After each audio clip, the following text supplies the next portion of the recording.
My name is Andrew Rivera, aka the Handsome Cynic. I was in fact a minute late, not 5 minutes late. So my phone up. Here it is. So I am live right now. I was a minute late, so there's not much I could do about that. I had a unexpected errand I had to run, so that's why I thought I'd be late. But turns out I was only a minute late, so it's not that bad. And make sure everybody knows I'm live.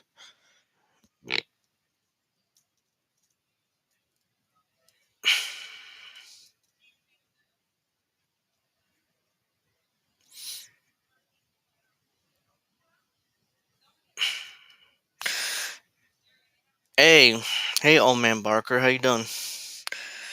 Just making sure everybody knows I'm live real quick, and then we can get started. Jesus, I literally the day after WrestleMania, even. Yeah, I mean that WrestleMania was good to me. It was excellent. The main event might have been an issue. People had a problem with. I mean, I really didn't, but I was gonna make a separate video explaining why Roman Reigns actually retained the title last night. So I don't know whether I'll talk about it here on the stream and then clip it out, and upload it, or talk about it in a separate video, because depends how long this stream takes today, and I have time. Because what I'm going to discuss today is WWE sale to Endeavor. So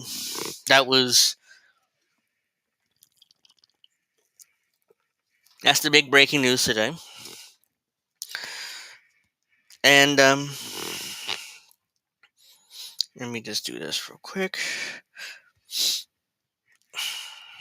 All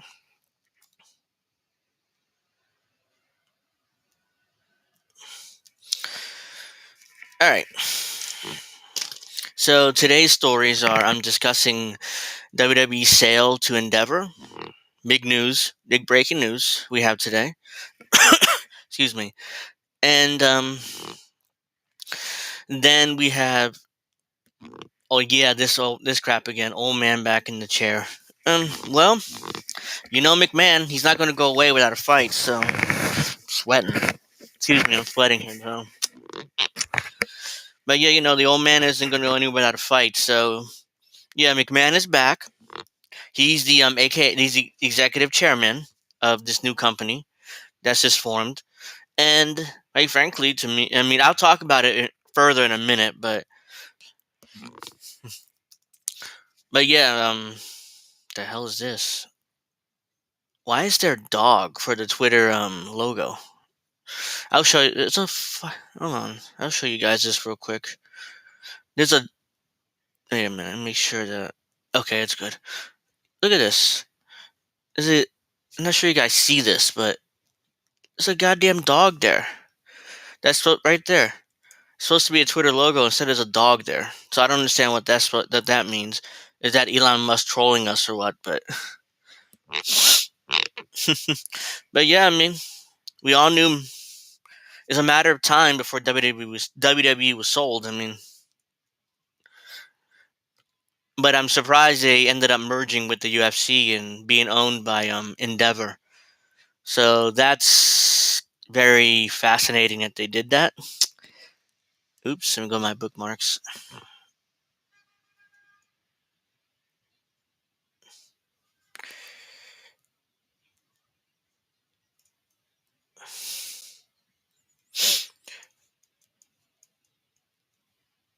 Hey Karen, how are you today? Yeah, I mean, so we're going to talk about WWE sale. I'm going to talk about WWE sale to Endeavor and their merger with the UFC. Then I'm going to talk about the Russian blogger reporter that was killed in Saint Petersburg in a bombing. And then, if there's time, I'll also be discussing A Wall Street Journal reporter arrests in Russia for espionage. So a lot of interesting stuff going on today in the show. Hope you enjoy.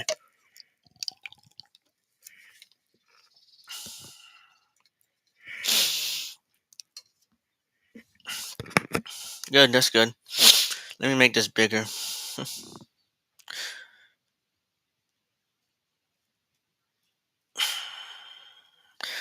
So yeah, where's what did I do with it? I always lose everything. I always lose everything. I swear to God, it's like I always forget where things are at, and then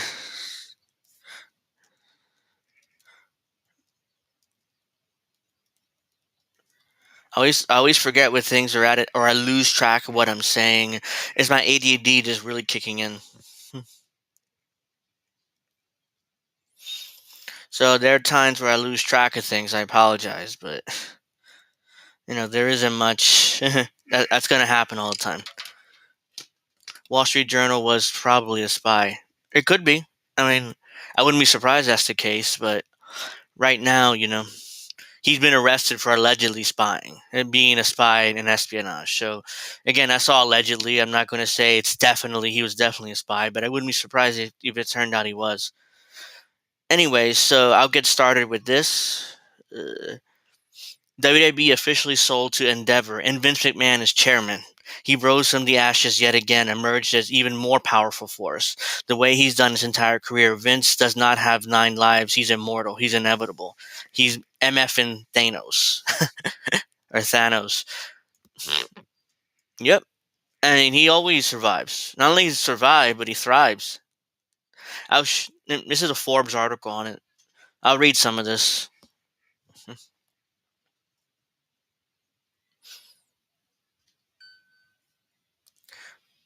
1 of 5 articles free. Oh, thank you. I mean, I'm grateful, Forbes. Give me an opportunity to read a free article. Why is this here? Oh, okay. I hate that. WWE sales to Endeavor, creating a $21 billion power horse. A timeline of events.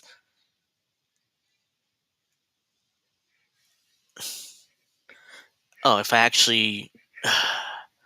Sorry about that. I always forget to do that. It's like I think that I did it. I clicked on it and actually showing it on the screen, and it turns out that I don't. That I never actually do it, and it's really annoying when I forget to do that. Very simple stuff, but it's episode 12, so I figure by this point I'd be able to do it. But of course, I always forget. Okay. WWE has officially been purchased by an Endeavor in a blockbuster deal that will see WWE and UFC merged into a publicly traded company worth over $21 billion. Endeavor emerged as a favorite to purchase when the betting odds were released at the beginning of the year, with Ari Emmanuel leading the group listed at 900, plus 900. Jeez. I mean, are we betting? Or is Wall Street really betting on who buys a company or not? I mean, that's ridiculous. Possibility that it be going private under Endeavor led many to believe it could be an attractive buyer for McMahon, who last year was ousted from WWE due to an investigation from his board of directors. Instead, WWE will remain a publicly traded company alongside UFC to form a sports entertainment powerhouse. Together, we will be a $21+ billion live sports entertainment powerhouse with a collective fan base of more than 1 billion people. An exciting growth opportunity, McMahon said. I, along with the current WWE management team, look forward to working closely with Ari and the Endeavor and UFC teams to take the businesses to the next level. Yeah, McMahon's back in power, ladies and gentlemen. He's not going anywhere. McMahon is not back in. All the man does is work. Soon they will, as they sent him home, he worked away to get back to work. It's exactly what he did. When McMahon was forced out last summer, I mean, I remember thinking to myself, he ain't gonna be gone long. Like what? What, you actually think he was gonna be gone? Like just go home and do what? Just twiddle his thumbs, drink a Mai Tai, and wait to die? That's not what he does. That's not what Mr. Man does. I've been watching his 77 or 78, I believe. Hold on, let me see. Let me double check that. 77. He's born August 24th, 1945, so 77.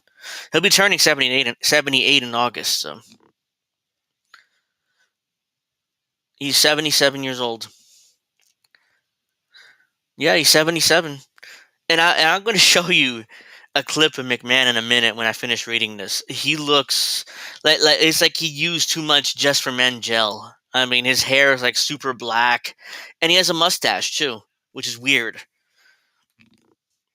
McMahon will remain as executive chairman of the board, while Emmanuel will lead the company as CEO, and Mark Shapiro would be president and COO of both Endeavor and the new company, per the terms of the acquisition. Dana White and Nick Khan will maintain their roles as president of UFC and, and president of WWE, respectively.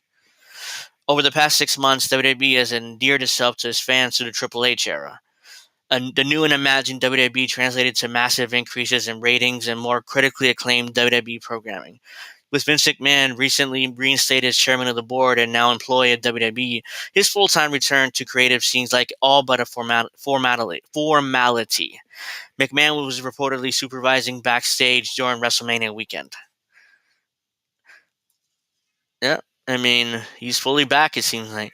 McMahon said in return to WWE board of directors to force a sale of the company, one of the most unlikely stories of 2022-2023, especially given how ugly his downfall was. But those who cover Vince McMahon, a war-ready carny, defined by his manic tenacity, should hardly be surprised. I'm not surprised. I've been a WWE, WWF fan for over 30 years. I know he wasn't going to go away long. This is the timeline of McMahon's retirement, his return. I'm not going to go through all this because if you've been following this, you know the story. Stephanie McMahon resigns. They'd be subject to bogus reports of sale to Saudi Arabia. Now that one is a big one. I specifically remember that night when those rumors broke, and I was like, I wouldn't be surprised if it's true. And in fact, I made a thumbnail about 6 months ago that basically said, just in case the sale was real. I made a thumbnail. I was going to talk about it. I'd make a video on it. Of course, it never happened. So the thumbnail is probably sitting somewhere in my Canva page or whatever it is, where I make my thumbnails. It's probably still sitting there somewhere. So, yep. And turned out those are bogus, which were not real. McMahon signs a WWE employee contract, March 31st, 2023. Vince McMahon signed a 2-year employment contract with WWE in a deal that dated back to January 9th, 2023, per SEC filings. WWE actively remained in talks to sell the company as WWE hosted several prospective buyers during WrestleMania weekend. WWE sales to Endeavor, which has been announced today. On WrestleMania Sunday, CNBC reported that WWE was expected to be sold to Endeavor, and the sale was made official with an announcement on Monday, April 3rd, 2023. WWE would now form a UFC to form a $21 billion publicly traded company. So, that's it. That's that. That is that. So, McMahon is back, fully in power, and there's nothing we can do about it. So, here is the SEC filing.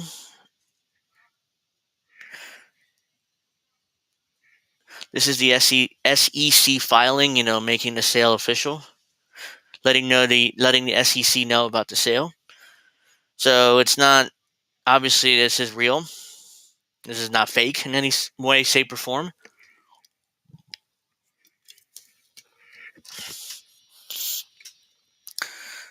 On April 2nd, 2023, World Wrestling Entertainment Inc., a Delaware corporation, entered into a transaction agreement by and among the company, Endeavor Group Holdings Incorporated, a Delaware corporation, Endeavor Operating Company LLC, Delaware Limited Liability Company, subsidiary of EDR, Super Parent LLC, Delaware Limited Liability, blah, blah, World Wrestling Entertainment, blah, blah, all that legal mumbo jumbo. Pursuant to the transaction agreement, among other things, subject to the waiver, blah, blah, blah, WWE. Anyway, this is the SEC filing. I'm not going to read to the minutia of this. Because that seems really boring.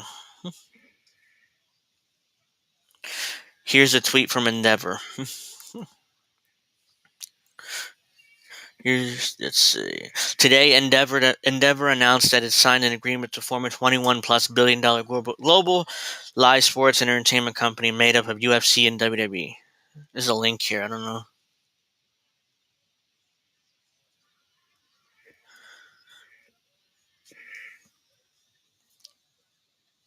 Okay, this is more of legal mumbo jumbo stuff. Hold on a second. Excuse me. Jesus Christ.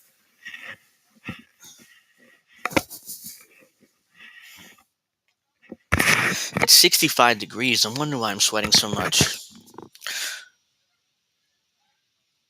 Let's see. Oops, actually do this. It's easier.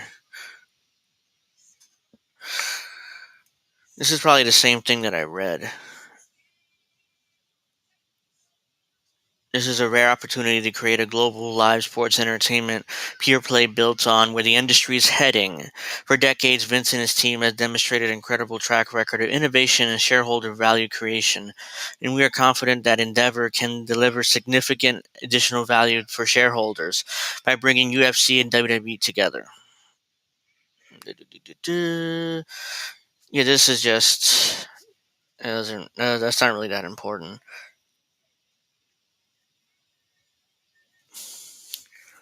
Excuse me. So I'm gonna go to a CNBC coverage of this. It's like, here it is right here.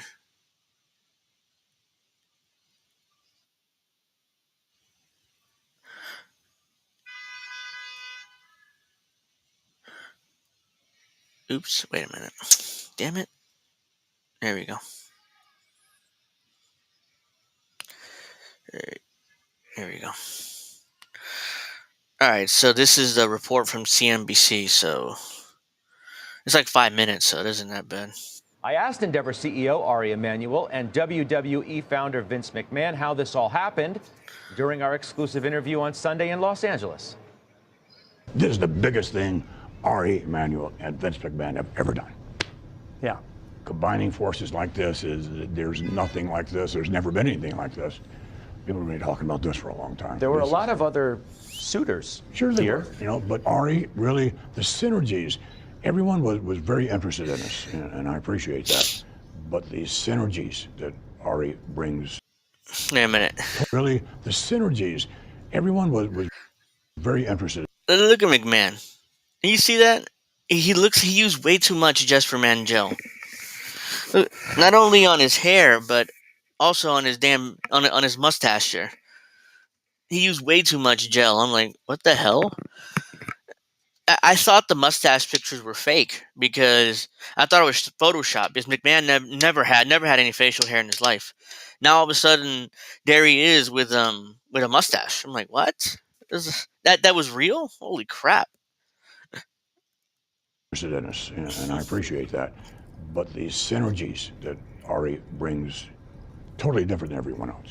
That said, many doubted we would ever see this day, that you would ever be willing to sell a controlling stake in your company. Right. You are the WWE, and the WWE is you. So why? It's the right time. It's the right time to do the right thing. And it's the next... That's gibberish. McMahon's like, well, it's the right time to do the right thing. No, that's not the real reason why.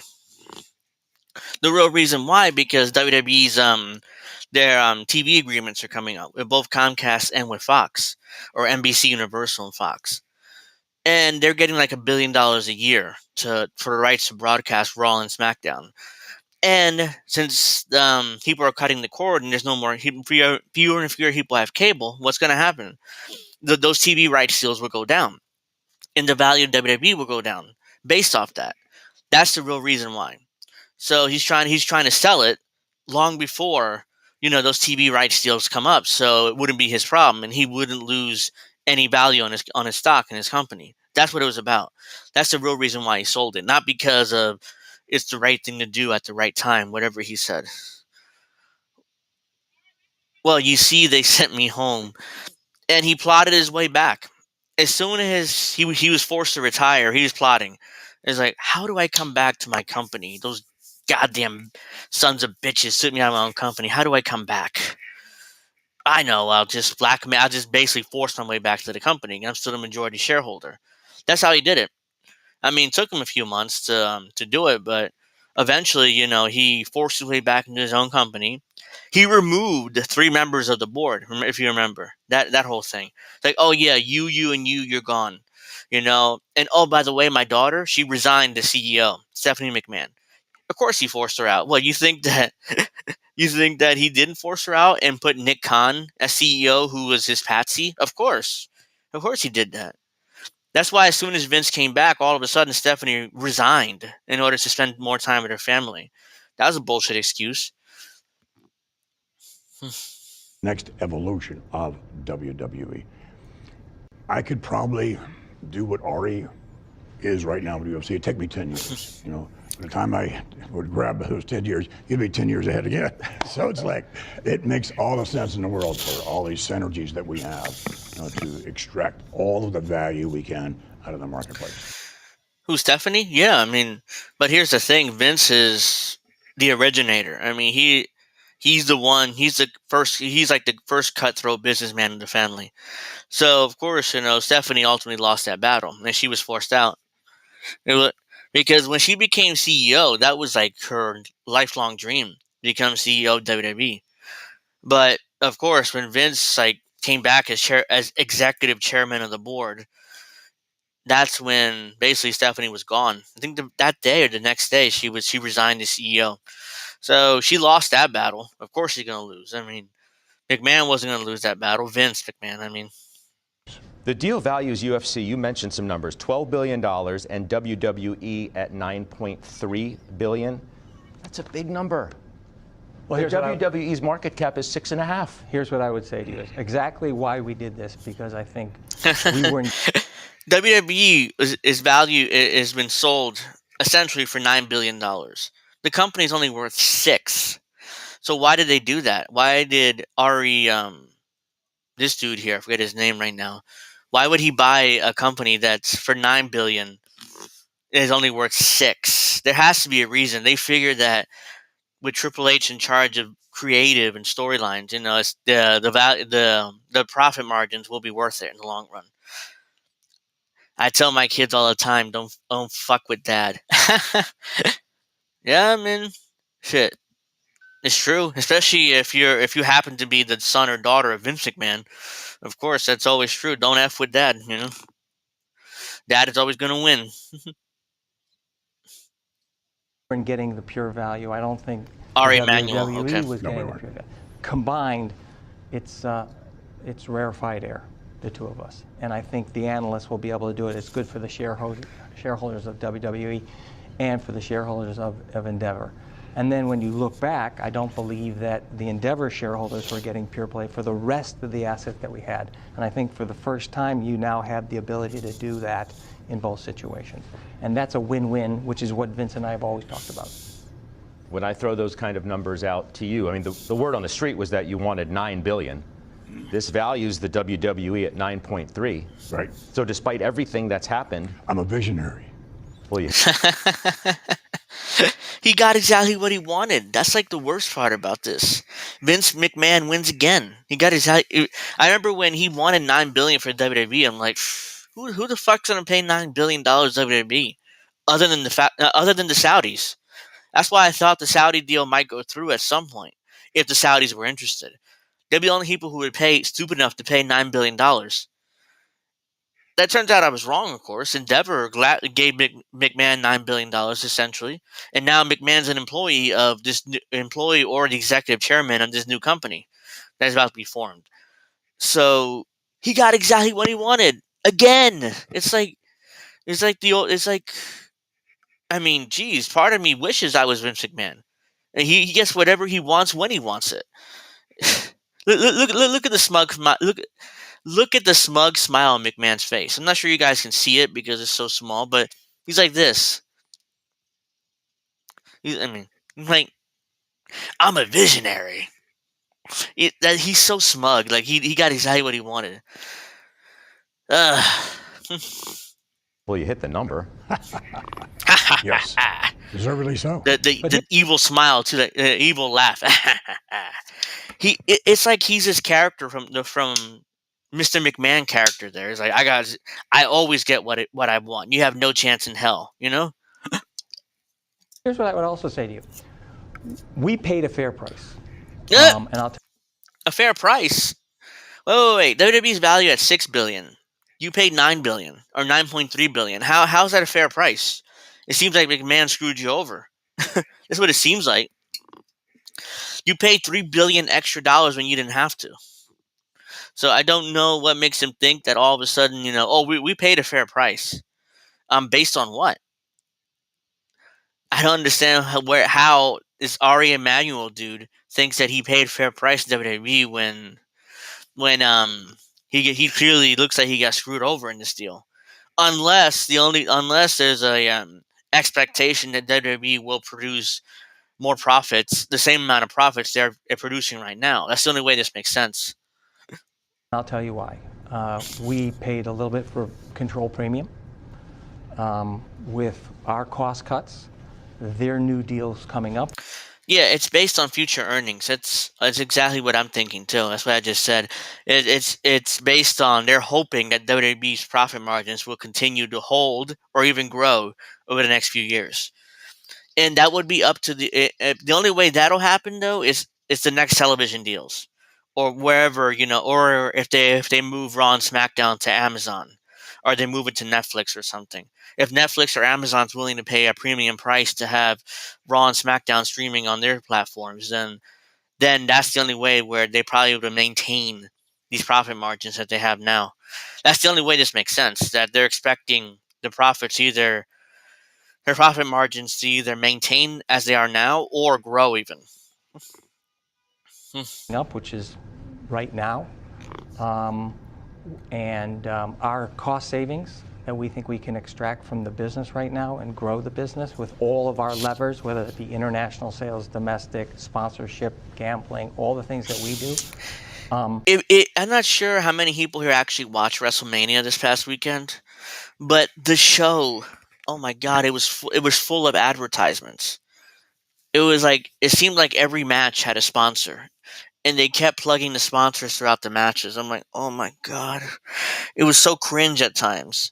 There was this one match in particular, I forget which match it was, that had like a Captain or Cinnamon Toast Crunch like person in a Cinnamon Toast Crunch cat statue or a costume outside the ring. The whole match. I'm like, oh my God, it's so cringe. It's so goddamn cringe. It was like I've seen this thing there, and all I can do is watch that thing. I didn't really pay attention to the match too much. I forget which match it was, but it's just so cringe. It's like, oh my God.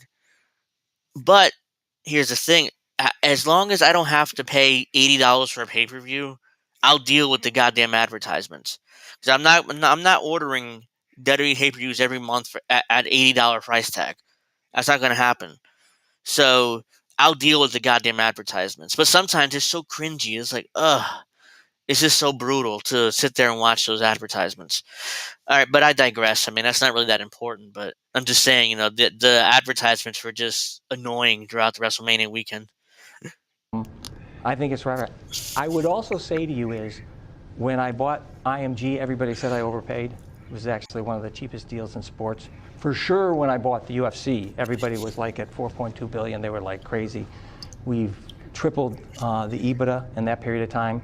And now with this is going to be UFC 2.0 as it relates to all the things in the flywheel that we can bring to them. And we have unbelievably attractive economics. The balance sheet's incredible.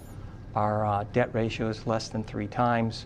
Our free cash flow conversion is unbelievable. So that's all technical public company talk. But yeah, I mean, here's the thing. Here's one of the reasons why WWE's profit margins are so high right now. It's because of the pandemic. if you remember back in 2020, WWE did not run live events. They fired a bunch of wrestlers for no good reason, and they fired a lot of big money contracts. So which is why they were able to keep up with high. So there were no live events. They were there were no. They fired a bunch of wrestlers, so they saved millions of dollars there. And on top of that, just remember also, there's no union. The wrestlers don't have a union in WWE, and they're also called independent contractors. So basically, what that means, they don't have to. WWE does not have to provide health insurance. They don't have to provide 401ks. They don't have to provide life insurance. They don't have to provide anything like that. Any benefits that a normal employee would get, WWE wrestlers don't get it.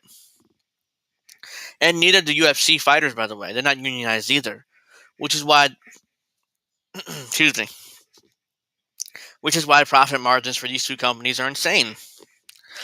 Because they don't have to give employees, these fighters slash wrestlers, who are ultimately employees, but they're not classified as such, as, they're not, which is, they're not unionized. Neither the fighters nor the WWE wrestlers. And of course, McMahon is a master union buster. There's very few people union busting more than McMahon, and gotten away with it too, by the way.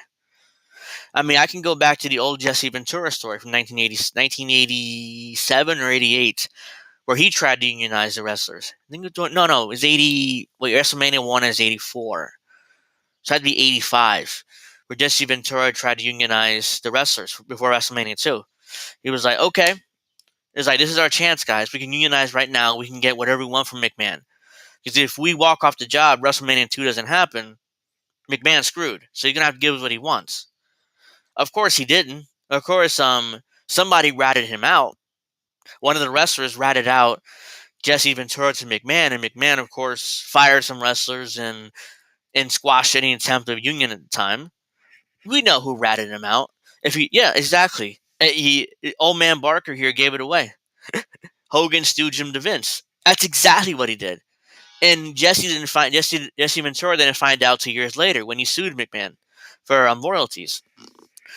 He didn't find out 2 years later when during deposition, Jesse's lawyers asked McMahon, "Hey, yeah, exactly." He learned during deposition. He had his lawyer ask McMahon, "Hey, did any of the wrestlers ever try to unionize WWF at the time?" McMahon's like, "Oh, I think Jesse tried once." It's like, "How did you find out about it?" And McMahon's like, "Oh, Hogan told me." Or Terry Bollea told me, which is Hogan's legal name. Which is like, and then Jesse was shocked because he didn't know. In fact, he thought Hogan was his friend. They were really good friends at the time. And after that, Jesse told the story that he hasn't spoken to Hogan since. It's been, what, 40 years, almost 40 years since that incident. He hasn't spoken to him since. Which is, I'm like, really? I'm not surprised Hogan stooged him. Hogan was making money hand over fist. And if the WWF then unionized, he'd make less money. So it's not again. Hogan's a scumbag. Hogan's a liar, as we all know. If you follow wrestling, Hogan's an infamous liar.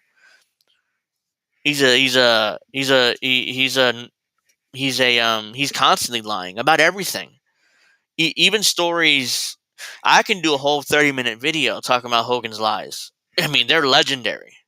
And I grew up loving and watching Hogan and the Ultimate Warrior. But WrestleMania 6, I think it was, Hogan and Warrior.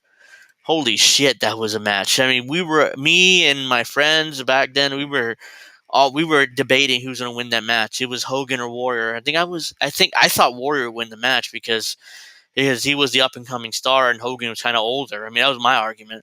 And it turned out I was right, of course. The Warrior won the match, but still, I mean, but I digress from that. That's not really the point. The point is, Vince McMahon's a master union buster. And when Ari Emmanuel said that he insisted on McMahon being part of this company, I'll get to that in a second. I think they talk about it here. But yeah, I was Little Hulkamaniac. I was born in 1986, so I'm 36, about to turn 37. I forgot how old I am. I'm 36. I turned 37 in August. And what was funny, I loved I love. Don't get me wrong. I loved Hogan too. But when the Warrior came across, as the Ultimate Warrior, I was like, holy shit, this dude is psychotic. But I didn't understand his promos. But at the same time, I was like, oh, it's so awesome with the face paint and the hair and the his tassels. He ran. It was awesome. I thought, and I was like, oh, Warrior got to be a champion, you know. And he beat Hogan clean, which by the way is rare. Hogan never loses clean, but he lost clean there. So, but I digress. Again, I'm getting too much into the weeds in wrestling. You know, I mean, I can talk about wrestling all day, but I'll keep going because, or else I'm gonna go through WrestleMania history here and bore some of the audience. So let's keep going. So I think when people look at this business on a combined basis and also look at the remaining assets for both shareholders, it's incredible. Now, the new company will have Mr. Emmanuel as CEO with current WWE. All right, so this is the new corporate structure. CEO Nick Khan staying on as president of the brand. All right, so this is the new corporate structure. As you can see, Ari Emmanuel is the CEO. Vince McMahon is the executive chairman of the company. Mark Shapiro is the president and COO. Dana White still remains as UFC president. And Nick Khan is now the WWE president. So that's the new corporate structure. I was born in 82, so okay. Well, yeah, Hogan became champion, in 84? In January 84, beat the Iron Sheik, if I remember my history correctly. And Hogan was champion for 4 years. He dropped it in 88? I mean, it was an incredible run. It was a 4-year run. And when he dropped it, I was 2 years old. Okay, so saw that show on a big screen in Northlands Coliseum, old home of the Edmonton Oilers. Yeah, I'm not that old, but yeah, I mean, was that WrestleMania 1 you're talking about, or which show? When Hogan dropped the title? So that's the new corporate structure there. The brand, Dana White continuing as president of the UFC, while Mark Shapiro assumes the role of president WrestleMania and 6, okay. of both Endeavor. So, yeah, Hogan Warrior. It was early 90s. I would have been at my mother's house. Of course, I live with my mother, but I would have been there watching it. How much? I don't remember how much the pay-per-view was. It might have been $30. So I'm trying to think because I begged and cajoled and cried and through temper tantrums because I was 86. This is what? When WrestleMania? 91? 90? I'm trying to think. Why am I forgetting when WrestleMania 6 was? It's in the early 90s. I was still 4 or 5 years old. I cried, cajoled, and I did everything I could to get my mother to pay the $30 or however much a pay-per-view cost. And at the time, it was too expensive, blah, blah, blah, blah. And I'm like, yeah, it's Hogan Warrior, though. Come on. This is like the biggest match of all time. The hype, the hype of that match. I had to see that match. I didn't care. Even if I had to, whatever. Even if you know what I almost did, and I convinced my mom to order it. At the time, this is early 90s, quick story. You had to call in to order the pay-per-view, April 1st, 90. So I was 4 years old. I took down the phone number. I was ready to order that pay-per-view without telling my mom. It was like, well, I ordered the pay-per-view. She'll be mad, but she had to pay the bill anyways. And I was 4 or 5 years old then, and it was like, but I was gonna do it because eventually she did it. I mean, of course she did. It was, she wanted to see the match too, but she was like, it was way too expensive. So I saw the match, and she ordered it finally, and we watched it. I didn't care. I just wanted to see that match, and it was like Warrior winning the title was arguably like, at the time, it was like the greatest moment in my childhood. But I digress again. If I keep going on, I'll just keep blabbling about WrestleMania 6 all day, even WrestleManias in general. And the new company. The wild card throughout the bidding process was what role, if any, WWE founder Vince McMahon would play in a new company after a sexual misconduct scandal. McMahon was forced to retire thereafter. He left the company for nearly 6 months before returning to help lead a potential transaction. Most had assumed McMahon would leave altogether if a deal happened. He is staying on as executive chairman of the board at the behest of Emmanuel himself.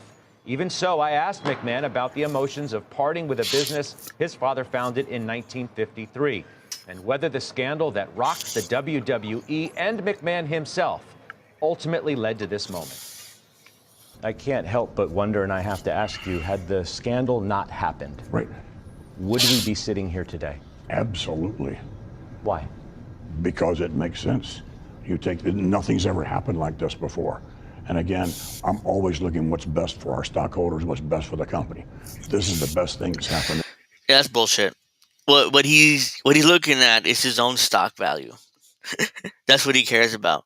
Yeah, I mean, yeah, the stockholders getting this money is a secondary thing. What McMahon's worried about is like, oh my god, if these television deals are up and I haven't sold the company by this point, the value of my stock's gonna go way down because it's probably gonna get less money for television rights. It's gonna be less than $1 billion a year. What Fox and NBC is paying for Raw and SmackDown right now. So if I sell the company now, it's not gonna be my problem. I got my money. It's gonna be Ari Emmanuel's problem.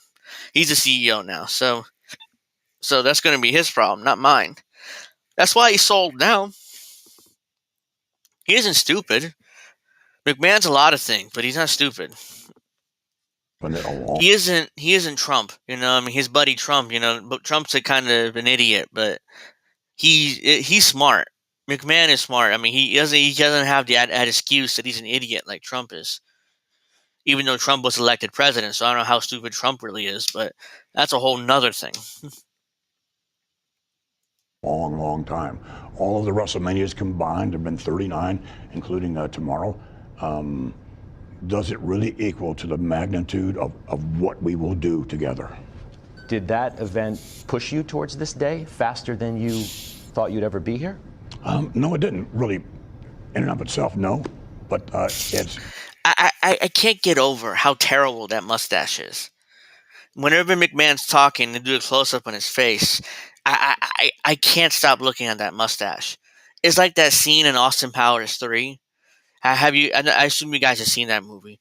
It's like the scene where Michael Myers is looking at this other dude. I forget who it is, and he has a mole in his nose or on his cheek or something. And Austin Powers stares at it the whole time, and then he's like, "Moly, moly, moly, moly, moly." I'm kind of like that McMahon's mustache. It's like. I'm just staring at that mustache the whole time. It's like, oh, so awful. Such an awful mustache. Great that we can combine all of this news together at the same time. Is this a good day for Vince McMahon and the WWE, or is it a great day? Is it a tough day as well? My life. This company's of course it is. It's one of the best days of his life. He got $9 billion for WWE when it's worth $6. Of course, it's the greatest day in his life. Well, this CNBC reporter is like, is this a good day for Vince McMahon? It's like asking some of the dumbest questions of all time. Of course, it's a great day for him. You don't have to ask him that. It's like, well, I'm assuming you're gonna say, well, I'm assuming it's one of the best days in your life. You just got $9 billion for a company that's worth $6. So yeah, I mean, this must be an incredible day for you, right? I mean, come on. Your family for 70 years. Mm-hmm. Is it a tough day? No, it's a great day. Oh well, Mr. McMahon. Here's the thing: the WWE's been in your family for 70 years. I mean, this has to be, you have to have it. This has to be partly bad, right? It was like, no, it's a great day. Well, you think he gives a shit that his father founded his company in 1953, in 1953 he said, and it's been in your family for 70 years. I mean, come on. I mean, you have to have some sort of negative feelings, right? It's like, no, I mean, I got $9 billion for companies for $6. Of course. I mean, it's a great fucking day for me. It may not be a great day for Ari Emmanuel if WWE doesn't produce the profits that he thinks it will. But, I mean, it's not my problem. It's his problem now. He's the one that bought this company, for $9 when it was worth $6. So I don't give a shit anymore. Vince McMahon is one of the best businessmen of all time. Period. Yes, he's anti. Yes, he's anti-union. Yes, he union busted. Yes, he did a lot of fucked up shit. But it doesn't take away the fact he's one of the greatest businessmen in the 20th century. Now I want to quickly show another clip if I can find it. I think I might have. Did I?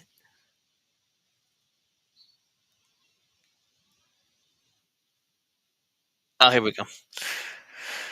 Let me show this real quick. There's another clip in that interview which CNBC didn't play in their report. For sure, in the interest of his businesses. Yeah, that's what I'm saying. I mean, he only cares about the WWE and his business. I mean, he doesn't care about any of that. But to me, he's one of the greatest businessmen in the 20th century. I mean, it's not often that a businessman comes back over and over and over again and somehow wins. He's also responsible for the Trump character. Yes, that's one people don't really talk about too much. When Donald Trump ran for president in 2016, that character that he played, that heelish character that he played when he ran, that was the WWF or WWE. If you when was WrestleMania 23? It was 2005 or 6 when Trump came in to do the Battle of the Billionaires with McMahon, and he basically came in. He had his run, and he was like this. He was babyface, but at the same time, some reason Trump was a babyface in that match, which I don't. I mean, I didn't want to cheer Trump, but at the same time, it was like Vince was the heel and Trump was the babyface, and I'm like, hell, Vince is such a convincing heel that he can turn Trump babyface. I don't know how he pulled that off, but he did. And and the Battle of the Billionaires thing, I forget who was in the match. It doesn't really matter who was in the match. The whole point is, there were two wrestlers. One wrestler represented McMahon, the other wrestler represented Trump, and the wrestler representing Trump won, which means McMahon had to go bald, and they shaved McMahon's head, which was hilarious. But yeah, that character Trump played, if you go back to those days, I think it was 2005 ish. If you go back to that, it's essentially the character he ran for president. Is that same Trumpian character, and Trump became president. And the McMahons donated a lot of money to Trump. I mean, back in 2016, Umaga versus Bobby Lashley. Thank you. That's who it was. Yes, Umaga is no longer with us. He passed away, but yeah, that's who it was. It was Umaga versus Bobby Lashley. And Bobby Lashley won, and McMahon was forced to shave his head. Anyways, the point I was getting to is that Trump basically used that character to run for president, and I'm like, and it was so well done that Trump became president, basically doing what he did in WWE about 10 years before that when he did the Battle of the Billionaires. And the McMahons donated a shit ton of money to Trump. That's why Linda McMahon became the head of the Small Business Administration under Trump. Because, Linda wanted to be in politics, says, okay, she become the head of the Small Business Administration. Like, who cares, Trump appointed her head of the Small Business Administration. And the excuse for that, if I remember correctly, it was like Linda helped Vince create WWE, and it was a small business then, so she'll be good, be the head of the Small Business Administration. And I'm like, come on, it was obviously a political appointment. McMahon's donated a shit ton of money to Trump in exchange. She got that. She got that position. It's very similar to how Pete Buttigieg got the transportation secretary position because he endorsed Biden. So Biden handed him that position as political appointment. Disaster. I mean, it's been a disaster so far. But, that's how Buttigieg became transportation secretary. He had no experience. At least in the McMahon had experience to the small business. back in the 80s when she helped her husband build up WWF, but Pete Buttigieg had zero experience in transportation. So that was a disaster from the word go. From the jump, basically. All right, so this video is a quick one. This is asking McMahon about his role in creative. What is role going to be creative in WWE, excuse me. So it's like 19 seconds or something. So I'll just play this real quick. What is McMahon's role in creative? Whether he can have any say? On the creative side, Vince, do you plan to be as involved as you have in the past on the creative side? Yes and no. What? Did you hear that? He said, hey, are you going to be involved in creative as much as you used to be? I guess a no. What? He thought out of both sides of his mouth. He's like, yes. Oh, I meant no. I mean, yes and no. Well, this is what his justification for that. On a higher level, yes. On a higher level, yes. What does that mean? If you follow the WWE today, what does that mean? Basically protecting Roman Reigns in his world title run. That's what that means. He's going to decide when Roman Reigns loses the title. That's basically what that means. It's not be up to Triple H or Paul Levesque. I mean, that's actual legal name. But it's going to be up to McMahon, basically, when Roman Reigns drops the title or loses the championships. That's basically what he means by I'll be involved in high level decisions. That's basically what he means. It's Roman Reigns and his title run. And the weeds, which I always love to get in the weeds in the past. No, can't do it. In the weeds basically means booking the matches and the shows on Raw and SmackDown. That's what he means by in the weeds. You know, he won't get in the weeds anymore. Which, do I believe that? Maybe, because here's the difference. Triple H is his family. I mean, he's his son-in-law, and he's running creative today. So I don't think he would step on Triple H's toes the way he did with other people that he's hired over the years. Like Jerry Jarrett. When Vince thought he was going to jail, he hired Jerry Jarrett to run the company for him. But since Vince wasn't convicted in a steroid trial, so basically when Vince came back, he started. Jerry Jarrett booked a card or somewhere, I don't remember where, and Vince changed the entire card. So that's when Jerry Jarrett resigned. Is like, look, I mean, you're the only one, who could run WWF now, so I'm leaving. So that whole thing. But I don't think he would step on his son-in-law's toes the way that he stepped on other people's toes over the years. Maybe I'm wrong. Maybe he will step on Triple H's toes and he'll still run the shit. I don't know. But maybe I'm naive on that. But I don't think he would step on Triple H's toes the way he's done with other people over the years when it comes to creative. But maybe I'm wrong. We'll see. I do that. On the creative side. Yeah, so basically he's saying that. Basically, McMahon is claiming, well, on the big decisions, yeah, I'll be involved. But on the minutia, on the weeds, on booking random episodes of Raw and SmackDown in July, no, I'm not going to do that anymore. Basically, he'll be involved in when Roman Reigns drops the titles. That's the only thing he'll be involved in, really. Anything else, I think he'll leave to Triple H. That's basically what he's saying, at least what he's claiming there in that part of the interview.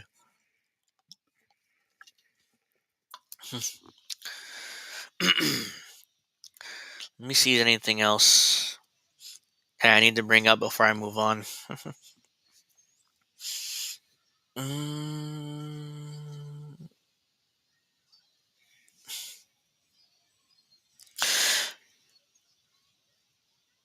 Yep.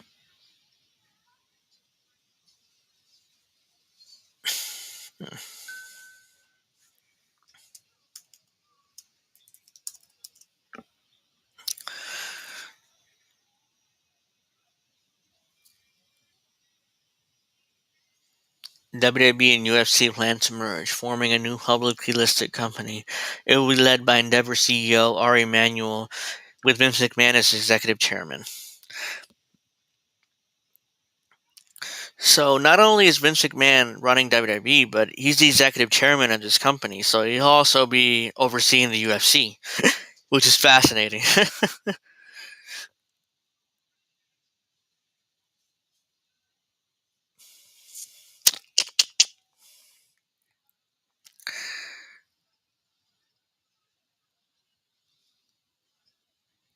Oh wow, this is incredible. So Vince McMahon bought the WWF for $1 million from his dad in 1982. Today, he just sold the WWE, I must say WWF, for $9.3 billion today. The profit on that it's I can't calculate it in my head, but it's an incredible number. I wonder what that 1 million number is in inflation amount for today in today's dollars. But at the time he bought the WWF for $1 million from his dad in 1982. Oh, by the way, if you know the details of that deal, it turns out that McMahon, when he bought it from his dad, basically he would pay in installments based off the money that the WWF made. So in other words, he used company money to pay his dad the $1 million. So it's not like he actually paid out of his own pocket to buy the company from his dad. Jesus Christ! I mean, I'm telling, he's like the greatest businessman in the 20th century. I mean, I don't know who else would be better than McMahon when it comes down to just purely a ruthless, cutthroat businessman.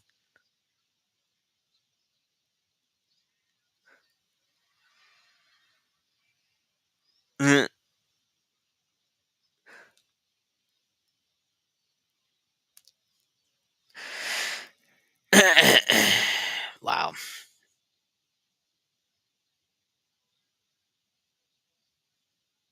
All right, so that's that. So now I'm gonna move on to my next story. $1 down. Now the question is, will WWE get back in the pay-per-view business? I hope not, because I'm not paying pay-per-view dollars for these random pay-per-view events.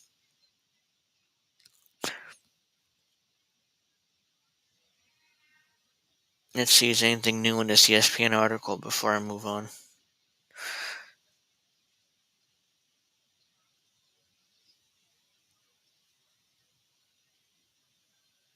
Yeah, I think this is just the same stuff I already went over, so.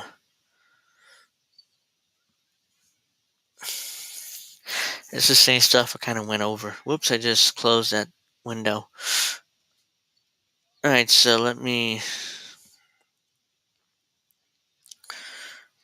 go to, yeah, I have time.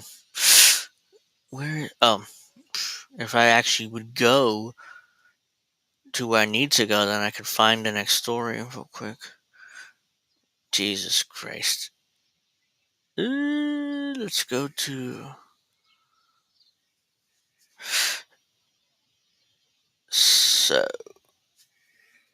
So, as I talked about, whoops, what did I just.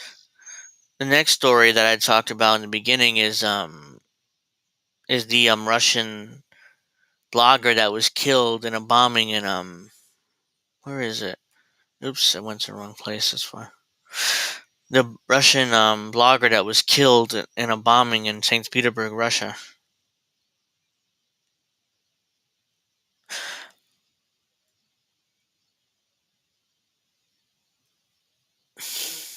Well then, bear with me 1 second here. Here we go.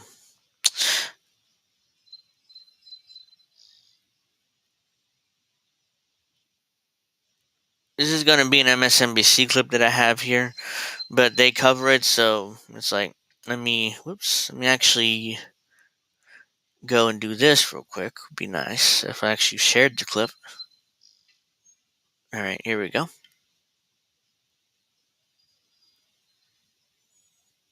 All right, right, let's get back to that breaking news that we're following, everybody. Out of Russia, we're getting reporting about a well-known Russian military blogger being killed in a bomb blast. NBC foreign correspondent Matt Bradley is on this for us. Matt, if you will, what are we learning? Yeah, well, we just saw this today. It was the death of a man named Vladimir Tatarsky. His real name is Maxim Fomin. And, you know, what we're learning is that this cafe was hit by what I love how you butchered his name there. looked like some sort of bomb blast, and there were more than a dozen people injured.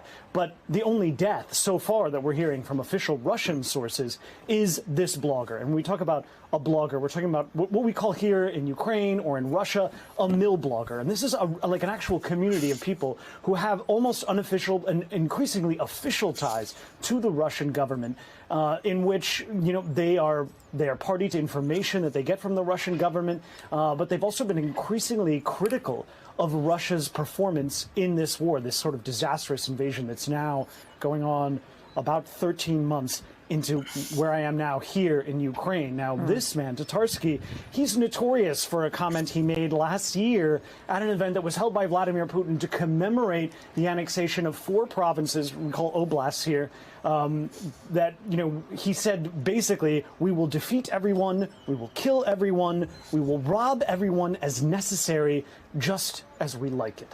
So this is the kind of bellicose rhetoric that a lot of Ukrainians have gotten used to hearing from this mill blogger community. There are people who are both incredible champions of the war, of Russia's war here in Ukraine, but at the same time, they're very critical. And actually, Tatarsky said last year, he criticized, slammed the top brass of Russia as untrained idiots. It's unclear who caused this, but this is something that we're going to hear, I think, in the next couple of hours or days.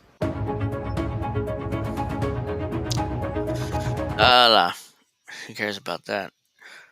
The first casualty of any war is truth, 100%. I mean, because in order to justify any war, you have to use propaganda. Because if you don't, then most people are not going to want to kill other random people who did nothing to them. So that's why you have to be able to justify a war somehow.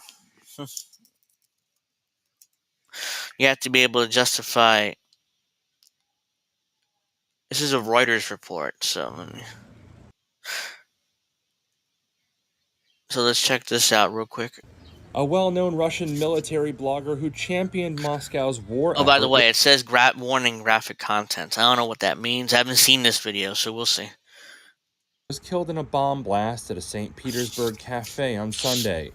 The explosion that's injured why. dozens of other You see people there's in actual what video appeared of to it. be the second assassination on Russian soil of a figure closely associated with the war on Ukraine. Vladimir Tatarsky has more than 500,000 followers on Telegram. Russia's TASS news agency said the bomb was hidden in a... Russian reporters and Russian bloggers have to go to Telegram now in order to actually report the news. Because if they don't, then they'll be they've been censored off every social media platform, pretty much, except for Telegram. So that's why they have to go to Telegram in order to report the news coming out of Russia. So, because YouTube won't let them, Facebook won't let them, Instagram won't let them, TikTok, I'm not sure about TikTok, but they only do a minute-long videos there, so that wouldn't work. Pretty much every other platform has censored them, so they have to go to Telegram. in a miniature statue handed to him as he addressed a group of people in the cafe. There was no indication Sunday night as to who was behind the blast. However, Russia's state... So what? There's no indication who did it. So what, you think the Russians bombed and killed a blogger in their own country? And, I mean, that seems to be the implication here. Oops. Investigative committee said it had opened a murder investigation. Tatarsky's real name was Maxim Fomin. He was one of the most prominent military bloggers that championed the war in Ukraine, while also being critical of Moscow's top military brass. The group has enjoyed broad freedom from the Kremlin to publish hard-hitting views on the war, now in its 14th month. Last September, Tatarsky was at a Kremlin ceremony attended by hundreds to proclaim Russia's annexation of 4 partly held regions of Ukraine, a move rejected by most countries as illegal. In a video from that ceremony, Tatarsky said, quote, "We'll defeat everyone. We'll kill everyone. We'll rob everyone we need to. Everything will be as we like it." Just because the rest of the world says, oh no, the annexation or the alleged annexation in these countries is illegal. Based on what? Based on the U.S.'s interpretation of international law? That's basically what they're basing it off of. Unbelievable. On Sunday, a member of Russia's Wagner mercenary group said that he, quote, would not blame the Kiev regime for Tatarsky's death.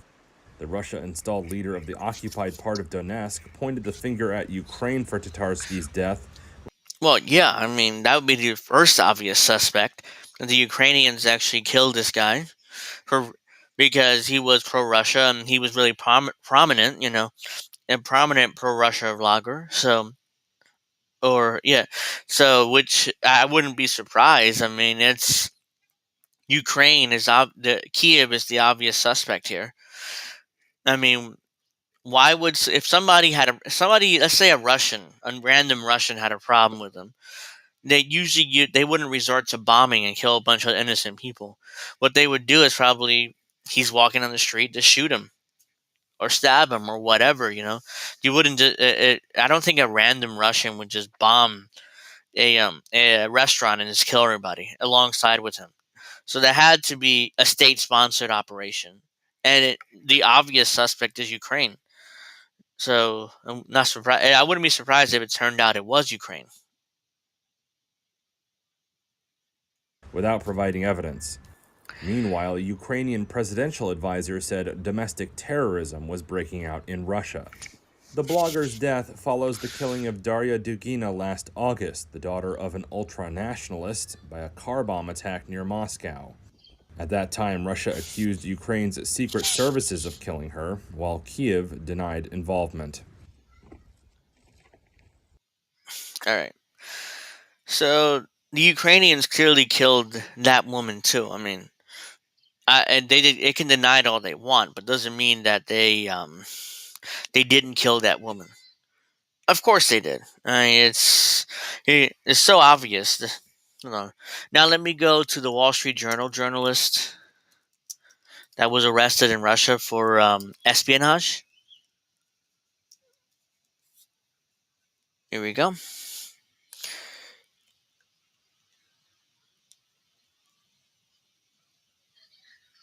We have more.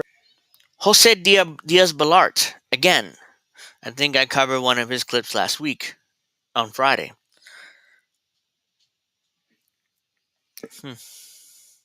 So this is the Wall Street Journal that was arrested in Russia for espionage. So let's check this out. Let's see what MSNBC. I'm sure they'll have a meltdown about this, but we'll see. We have more breaking news, this time out of Russia. Overnight, an American journalist for the Wall Street Journal was arrested in Russia on an accusation of spying for the U.S. And just hours ago, a Moscow court ordered him to be held until at least the 29th of May. A spokesperson for the Wall Street Journal released a statement saying the Wall Street Journal vehemently denies the allegations from Russia's Federal Security Service and seeks the immediate release of our trusted and dedicated reporter, Evan Gershkovich. We stand in solidarity with Evan and his family. Senior administration official tells NBC News the White House officials have been in touch with the Journal. Gershkovich is now the first journalist from an American outlet to be arrested on espionage charges in Russia since the Cold War. Joining us now is NBC's Matt Bodner, and still with us, NBC's Kristen Welker at the White House. Matt, you know Evan well. What can you tell us about him and what he is facing? Thanks, Jose. Well, I've known Evan for about 6 years now, since he first showed up in Moscow to work for the Moscow Times. I was based in Moscow for a long time. I also came out of the Moscow Times. And it's not a very large community, so all of the foreign journalists and a lot of the Russian journalists know each other very well. So this is, of course, shocking. Evan was I would say, one of the best journalists in the Moscow journalism community, especially in recent years. By the way, I never heard of this fucker, so I have no opinion one way or another about him. This guy got arrested in Russia for espionage or alleged espionage, but But yeah, I wouldn't be surprised, as Karen said in the chat earlier, I wouldn't be surprised if it turned out that he was a spy of some kind. Because I never heard of him, and he's allegedly he works for the Wall Street Journal, which is interesting. I never heard of him, so that's why it's kind of weird that all of a sudden he works for the Wall Street Journal and now he's arrested for espionage. So yeah, it's just I'm not saying that he's definitely guilty of espionage, but I wouldn't be surprised if the CIA turned him and he ended up becoming a spy of some kind in Russia. Years. He did a lot of really great reporting on topics such as Russian civil society and the Russian opposition. And I think, if you've read something in recent years, right there. Hold on, let me go back a second. Especially in recent, the Russian journalists know each other very well. So this is of course shocking. Evan, I would say one of the best journalists in the Moscow journalism community, especially in recent years. He did a lot of really great reporting on topics such as Russian civil society and the Russian opposition. And I think the Russian opposition. He did good reporting on the Russian opposition. In other words, promoting Vladimir Putin's political enemies. So this is what's, in my opinion at least, this is what's leading to these espionage charges, because ultimately he was promoting the political enemies of Vladimir Putin. Again, I mean, it doesn't mean his arrest is justified. Again, I don't know the details. I'm just giving my opinion based on the reporting that I've seen so far. Something's different with the eyes. Whose eyes? The reporter or this dude? This dude, the four-eyed geek there. If you've read something in recent years that was really strong on those topics, there's a good chance that Evan wrote it. So it's obviously very deeply shocking to hear that he's been charged with espionage. There's a lot of questions about this case. I unfortunately don't think we're ever going to hear very much in the way of details about what Evan's facing, about what he's specifically been accused of. One thing I think that we should all be keeping in mind here is how much this looks like another very famous case with an American in Russia, that being Paul Whelan, who was arrested in 2017 on espionage charges. He's still in Russian custody, still on those charges. But that entire case was conducted in court with secret evidence. We never got much insight into what was happening in those courtrooms. And Evan's going to be put through a very similar process. So it could take some time. There's not going to be a lot of transparency, but we've already seen the Russian government today sort of tip its hand on how it feels about this incident. We saw statements from the Russian Foreign Ministry, the Kremlin itself, saying Evan was caught red-handed, essentially. And the Russian Foreign Ministry statement was very strong, saying that it was yet another example. They didn't provide details, but yet another example of foreign journalists, Western journalists, using the Russian journalist accreditation to pursue goals that are not journalistic, as they said in their statement. So that obviously raises a lot of questions. Unfortunately, I'm just not sure we're going to get answers to those questions, at least in due time. All right, so Wall Street Journal journalists arrested, charged with espionage. The Russians, assure us that they have evidence for this, so it's only a matter of time. It might take some time, but we'll see. And is there anything else? We've got more breaking news. An American arrested in Russia. We've got more breaking news, this time from Russia, where an American reporter has been arrested and accused of espionage. Russian security officials claim that Evan Gershkovich, he works for the Wall Street Journal, was trying to obtain classified information. Charlie D'Agata has more on the arrest. It was revealed just a few hours ago. Charlie, good morning to you. What can you tell us about this one? Yeah, good morning, Gail. Well, he was arrested hundreds of miles east of Moscow, and the spokesman for President Putin said he was caught red-handed, those are his words, collecting information about the Russian military complex. He's accused of espionage. That carries a 20-year sentence. The 31-year-old reporter has been working for the Wall Street Journal in Moscow since January 2022, but he had previous experience reporting from Russia. In a statement, the Wall Street Journal vehemently denies the allegations and seeks his immediate release. Gail? Boy, caught red-handed, never a good sign coming from Russia. But, Charlie, I want to ask you this because... I love that. She's like, Gail something is her name. She's like, oh, well, I mean, it's not good when the Russians say you were caught red-handed. So she just assumes that they're lying. That's what her assumption is. Her assumption is, well, they must be lying, right? An American would never spy in on Russia in their military operations. No. I mean, we were good guys. You know, no American journalists would ever do that, right, guys? Because you've reported inside Russia for years and years. In your experience, what does this arrest mean to you? When you first heard it, what did you think? Well, my first thought was, uh-oh. You know, we haven't been there since the invasion began, since Russia invaded Ukraine for precisely this reason. Now, in March of last year, President Putin and the government put in these new laws saying the spread of knowingly false information about Russian armed forces would be illegal. The spread of knowingly false information about Russian state bodies would be illegal. That made it difficult for Westerners, Americans especially, to work within Russia itself, because as we know, some of the reporting that we've done in Ukraine, as far as the Russians are concerned, is fake. It's false reporting. So for us to... Because for the most part, it is fake and false reporting. Unbelievable how you would say, well, the Russians claim that our reporting is mostly fake and false, guy. I mean, how dare they, right? No, because it is false. Look, I'm not saying that it's right for them to claim that it's illegal, but at the same time, it is false reporting what you guys are doing.